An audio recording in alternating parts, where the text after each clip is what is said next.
अत्यंत उधारलेला जिल्हा आहे। बीड जिल्ह्याने आतापर्यंत वेगवेगळ्या समाजाचे खासदार निवडून दिलेले आहेत, म्हणजे अगदी मायनॉरिटी मधले खासदार निवडून दिलेत। वोट बँकचं पॉलिटिक्स बाहेरून बघणाऱ्या जरी वाटलं तरी बीड जिल्ह्याच्या विकासाच्या दृष्टीने मतदान करत असतो। 22 वर्ष मी राजकारणात काम करत आहे। मी बीड जिल्ह्याची पालकमंत्री म्हणून काम केलेलं आहे आणि त्या नात्याने प्रत्येक गावाशी, प्रत्येक जाती धर्म समाजाशी माझा समन्वय आणि संबंध आलेला आहे। माझ्या विषयी कोणाच्याही मनात कुठलीही कटुता नाही, कुणाला कटुता वाटेल असं कधीही मी माझ्या राजकीय जीवनात वागलेली नाही। सर्वसमावेशक असं माझं धोरण राहिल्यामुळे निवडणूक असेल तर मी समोरच्या उमेदवाराला समोरच्या पक्षाचा उमेदवार म्हणूनच पाहते। मी त्याला कोणत्या जातीचा उमेदवार म्हणून कधी पाहत नाही आणि तेही नाही पाहणार अशी अपेक्षा ठेवते।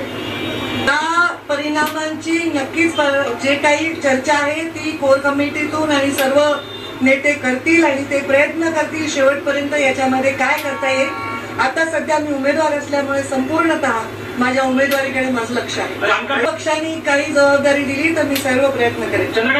तर त्यांनी माझ्यावर जो विश्वास दाखवला त्याबद्दल मी त्यांचे आभार मानतो। थोडीच हुशार झाले, मी आधीच हुशार आहे। आधी मी सध्या लोकसभेच्या उमेदवारीकडे पूर्णतः लक्ष दिलंय।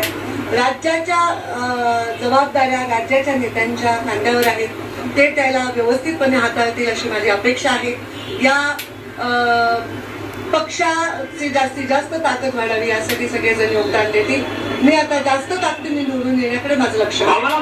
ही निवडणूक आहे ना माझ्यासाठी नवीन नाही, 2004 पासून मी काम करते आणि मला वाटतं ही 5वी लोकसभा निवडणूक आहे। मला आठवतं 17 वर्षाची मी पहिल्यांदा होते जेव्हा मी लोकसभेच्या प्रचारासाठी तेव्हाच्या खासदार रजनीताईंबरोबर प्रचार केला होता। त्याच्यामुळे खासदारकीमध्ये मला निवडून येण्यासाठी ते विरोधक उमेदवार देतील अशी अपेक्षा करणं हे लोकशाहीमध्ये गंमत वाटण्यासारखं आहे। मला किंवा कोणत्याही उमेदवाराला आता मुरली मोहोळांच्या विरोधात उमेदवार कशासाठी दिला जाईल? त्यांना निवडून आणण्यासाठी थोडी देता येईल, ते त्यांच्या पक्षाचे ताकदवर उमेदवार देतील, त्यांच्या पक्षात नसतील तर घेतील। त्यामुळे त्यांनी जे करतायत त्याच्याकडे कुठल्याही प्रकारे चुकीचा कटाक्ष टाकण्याची मला आवश्यकता नाही। माझ्या विकासाच्या कामांवर आणि माझ्या लोकांच्या संबंधांवर आणि लोकांचा माझ्यावर जो विश्वास आहे त्याच्यावर संपूर्णतः माझी उमेदवारी ही मला पुढे न्यायची आहे।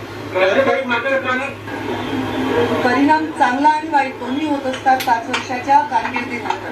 तर परिणामांची विचार करूनच निवडणुकीच्या अगदी होत असते आणि त्याच्यामध्ये जास्तीत जास्त परिणाम चांगला आपल्या पदरात पाडून घेणं हे प्रत्येक पक्ष कामगिरी बजावत असतो। तर मला वाटतं आमचाही पक्ष तसंच करेल। लास्ट प्रश्न की मला पक्षाने सांगितलं तर मी जाईन।